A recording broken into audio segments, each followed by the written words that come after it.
ত্রিফলা কাণ্ডের পর এবার মিড ডে মিল প্রকল্পে দুর্নীতির অভিযোগ। ফের ক্যাগের অভিযোগে বিদ্ধ কলকাতা পুরসভা। পুরসভা স্কুলগুলিতে মিড ডে মিলের চাল পৌঁছচ্ছে না। দীর্ঘদিন ধরে এই অভিযোগ করছে স্কুলগুলি। 2011 সালে ক্ষমতায় এসে তৃণমূল বোর্ড একটি তদন্ত করে, তারপর ক্যাগও তদন্ত শুরু করে। 2012তেই ক্যাগ তাদের রিপোর্টে জানায় 2006 সালে এপ্রিল থেকে 2011 ডিসেম্বর পর্যন্ত মিড ডে মিল প্রকল্পের জন্য 27,958 কুইন্টাল চাল কেনে পুরসভা। 17,715 কুইন্টাল চাল পড়ুয়াদের খাওয়ানোর জন্য খরচ করা হয়, কিন্তু পুরসভার 4টি গুদামে 9,093 কুইন্টাল চালের কোনো হদিশ পাওয়া যাচ্ছে না। শিক্ষা দপ্তরের মেয়র পারিষদ শশী পাঁজার অভিযোগ, দুর্নীতি হয়েছে বাম আমলেই। দায়িত্বে এসেই বিভাগীয় তদন্ত করেছে তৃণমূল পুর বোর্ড।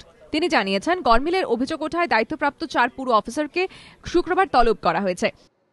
এখন যেটা লেখা হচ্ছে যে disposal of stock, destruction of stock. In fact একটা তো আমি নিজে রাইস গোডাউন ভিজিট করেছিলাম, আমাদের স্কুলগুলোতেই রাইস গোডাউন থাকে, এবং সেখানে আমি দেখেছিলাম ড্যামেজ চাল। এই প্রত্যেকটা বিষয়ে চোখে অডিট হয়নি, ধরেছি। স্কুলে গিয়ে দেখেছি ড্যামেজ রাইস এসে, সেটাও আমি নিজে দেখে ধরেছি। সুতরাং এমন একটা লেগেসি বহন করতে হচ্ছে যে পাপ করলো অন্য কেউ, প্রায়শ্চিত্ত করতে হচ্ছে আমায়, এবং এই সমস্ত প্রশ্নের উত্তর দিতে হচ্ছে আমাকে।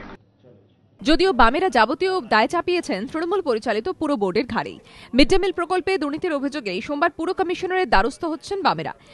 সামগ্রিকভাবেই এই সমস্ত বিষয়গুলোকে নিয়েই আমরা কমিশনের কাছে যাব সোমবার দিন 7 তারিখে। ডেপুটেশন আমরা দেবো সমস্ত ব্যাপারটাই, ফিনান্সিয়াল ইনস্টেবিলিটি এবং যে সমস্ত দুর্নীতির রিপোর্টগুলো আসছে বিভিন্ন অ্যাঙ্গেল থেকে।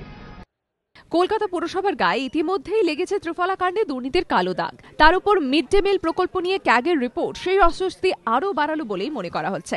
অর্ণব মুখোপাধ্যায়ের রিপোর্ট, এবিপি আনন্দ, কলকাতা।